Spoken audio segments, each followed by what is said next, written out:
Avio, this is emergency services when we're looking at that. So to understand or to even think that firefighters are called out but they don't attend to the call out, that says something that there needs to be a fix somewhere in the system.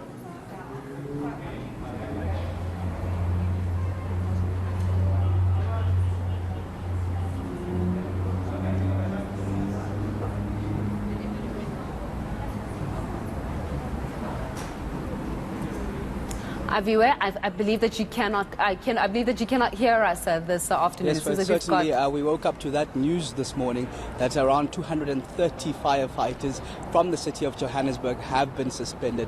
There are suggestions that the issue stems, in fact, from an incident that took place in July, where the firefighters refused to attend call-outs.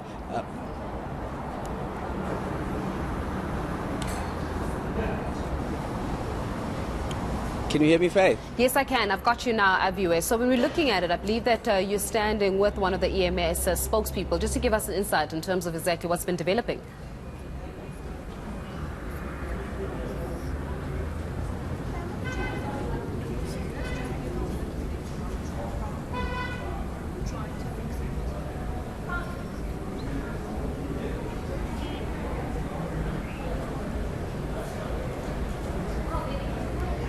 Certainly, Faith, of course, we woke up to that news this morning of around 230 firefighters from the city of Johannesburg that have been suspended.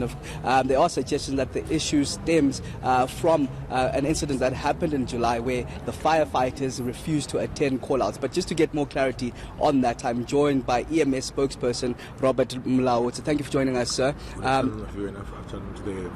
But of course, we do want to find out what led to these suspensions.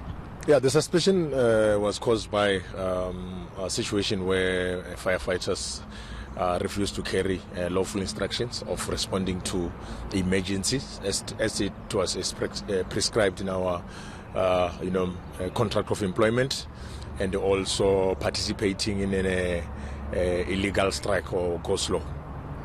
Well, they do suggest that the EMS is breaking law itself, in fact breaking the National Health Act, which suggests that they're supposed to have supervisors. I've been speaking to a number of them. What do you have to say in response to that as the EMS? Yes, the dispute about the supervision is that yes, the supervision will be requested as and when it's required, and that supervision is afforded to our EMS personnel when it's required.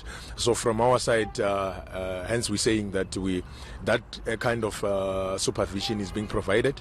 And also the other dispute which they were disputing about was that they needed a police escort, of which as an organization we agreed that from around 10 o'clock in the evening to around 6 o'clock in the morning, they will be provided that a police escort from our colleagues from JMPD.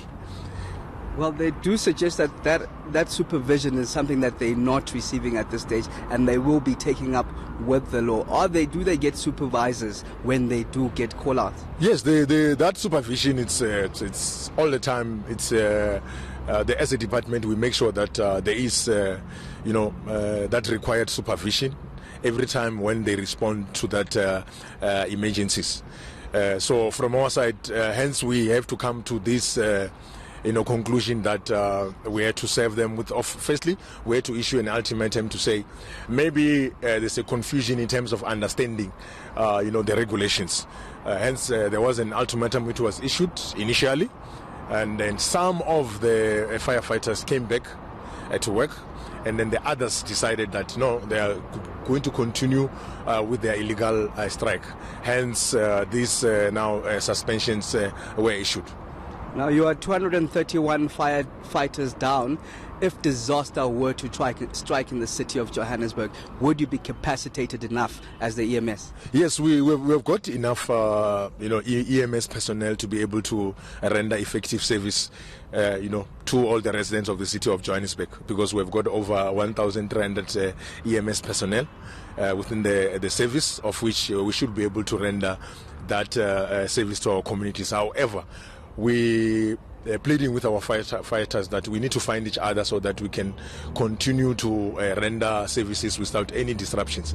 Of course, each and every organization, you will have labor disputes, but since we are an essential service, this is not the kind of situation where we want to find ourselves in, because according to Labor Relations Act 66 of 1995, as essential service workers, we are not allowed to participate in any strike.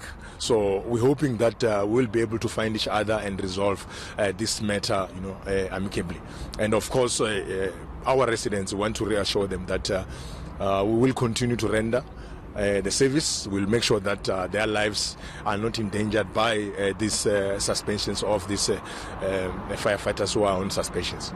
Thank you very much. That was Robert Mlaudzi from EMS assuring Johannesburg citizens that, in fact, if disaster was to strike, they would be well capacitated to attend to those disasters. We do understand 231 firefighters have been suspended. They've been telling me throughout the course of the morning that, in fact, they do not get supervisors when they are, attending call-outs, which is one of the reasons that they were attending work, but they weren't going to call-outs. But we just heard, that they're not supposed to be in any form of strike, and in fact they have been receiving supervisors. So it's one of the issues to look into, Faith. Yeah. Aviwa, thanks a lot for that update. We're going to leave it there for this afternoon. Aviwa Mtila, they're giving us the latest on that story.